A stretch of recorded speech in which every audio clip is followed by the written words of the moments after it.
अस्सलाम वालेकुम, welcome to Europe ज़िंदगी।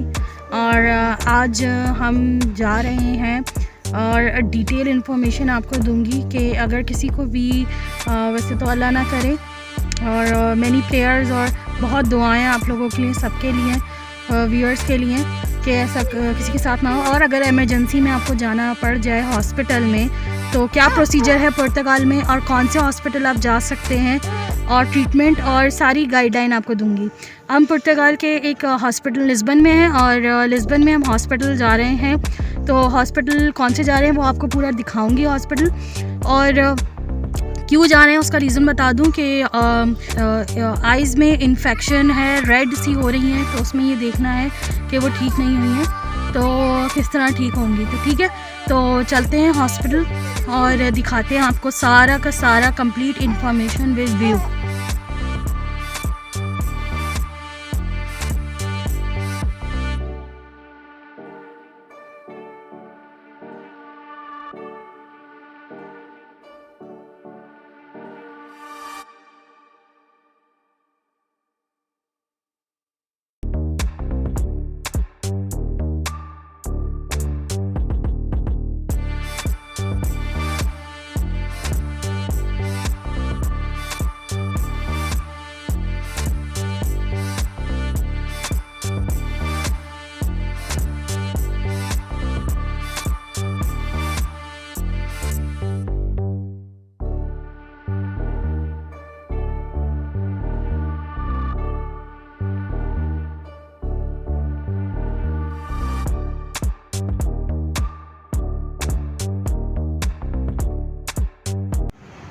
तो यहाँ हम पहुँच चुके हैं हॉस्पिटल, और ये शायद वीडियो में सही नहीं आ रहा है, यहाँ लिखा हुआ है पब्लिक अर्जेंसिया। तो हम आए हैं अर्जेंट वाले डिपार्टमेंट में, और यहाँ पे जाके सेंटा मारिया हॉस्पिटल है, तो यहाँ पे बहुत अच्छा हॉस्पिटल है, ये देखें। और ये मतलब क्लिनिक भी है कहीं पीछे इसके, तो ये यहीं पे है मेन लिस्बन में, सेंटर में, सिटी में ही। और यहाँ पे आके पहले एंट्री करवानी पड़ती है, और एंट्री करवाने के बाद जो है हम यहाँ पे जो भी है उसका चेकअप करवा सकते हैं। तो यहाँ पे हम इमरजेंसिया में खड़े हुए हैं, और सामने मैं आपको दिखा देती हूँ कि वो कहाँ से जो है वो आपको इमरजेंसी में स्लिप वगैरह बनवानी पड़ती है, क्योंकि यहाँ मेरा बहुत आना जाना हुआ है, तो मुझे इसकी आइडिया है इस हॉस्पिटल का काफ़ी अच्छा। और बात ये है कि तो यहाँ पे जो है आपको पहले जो है सारा अपनी डिटेल्स देनी होती हैं, और उसके बाद अपना जो आपका सोशल सिक्योरिटी वालों ने आपको सारी डिटेल्स बताई होती हैं, वो सारा नंबर ये पूछते हैं आपका। और ऑलरेडी आप सिस्टम में होते हैं क्योंकि आपके पास टेम्प्रेरी रेजिडेंस कार्ड होता है, तो उससे आपकी फ़ैसिलिटी होती है।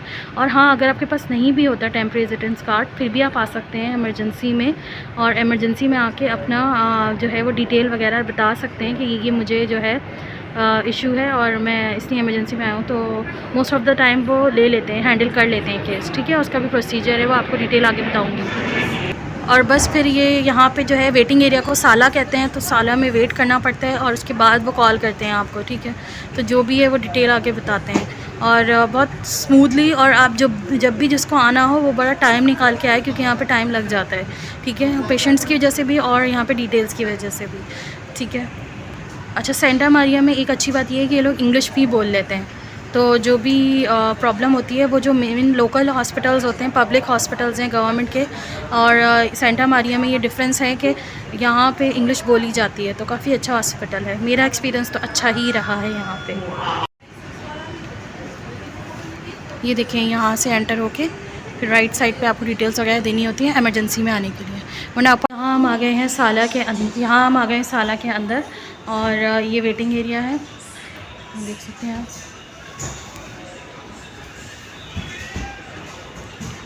ठीक है, बेबीज़ वगैरह यहाँ पे हो सकते हैं, और बस अभी वेट कर रहे हैं। एयरपोर्ट करीब है, इसलिए जहाज़ वगैरह की आवाज़ भी आ रही है। ये देखिए, यहाँ पे बेल भी लगी हुई है, और लिखा हुआ है कि अगर आपको देर हो रही है तो आप यहाँ पे बेल बजा के अपने डॉक्टर से भी या फिर हेल्थ केयर प्रोफेशनल से रब्ता कर सकते हैं।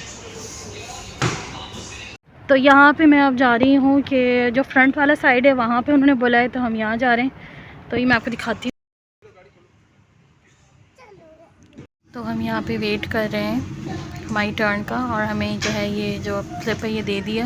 और क्योंकि एक पेशेंट है तो उसके साथ एक ही जो है अटेंडेंट जो होता है वो अलाउ होता है। ठीक है, तो यहाँ पे ये बच्चों का एरिया है, इसलिए यहाँ पे कार्टून वगैरह भी लगे हुए हैं, मैं आपको दिखा देती हूँ।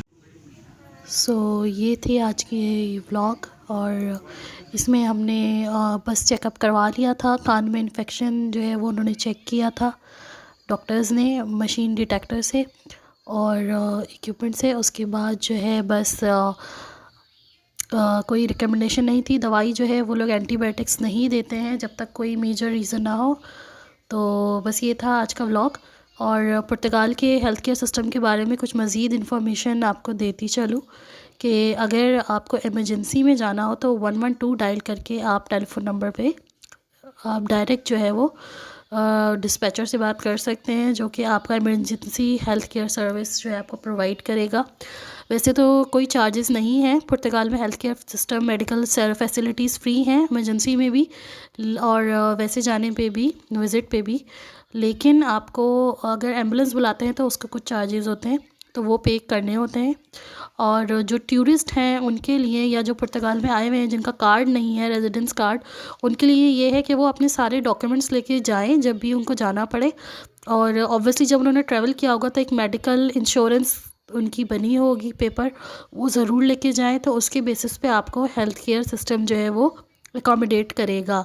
और अगर आप स्पेशलाइज्ड अपनी अपॉइंटमेंट लेते हैं और प्राइवेट जो है वो ट्रीटमेंट करवाते हैं, तो उसमें आपको जो है कॉस्ट आती है 7 यूरोज़ की, और 25 से लेकर आपके पास कॉस्ट जाती है 40 यूरोज़ तक, अगर आप नाइट जो है वो आपको हॉस्पिटल में गुजारनी होती है। और इसके अलावा आप अगर इमरजेंसी ट्रीटमेंट लेते हैं तो उसमें 15 से 20 यूरो तक का एक्सपेंस होता है। तो बस डू लाइक, कमेंट, सब्सक्राइब, और कोई भी क्वेश्चन हो तो वो कर दे यूरोप ज़िंदगी के चैनल पे। इंस्टाग्राम और फेसबुक पे भी फॉलो कर सकते हैं। मिलते हैं नेक्स्ट व्लॉग में। Take cares.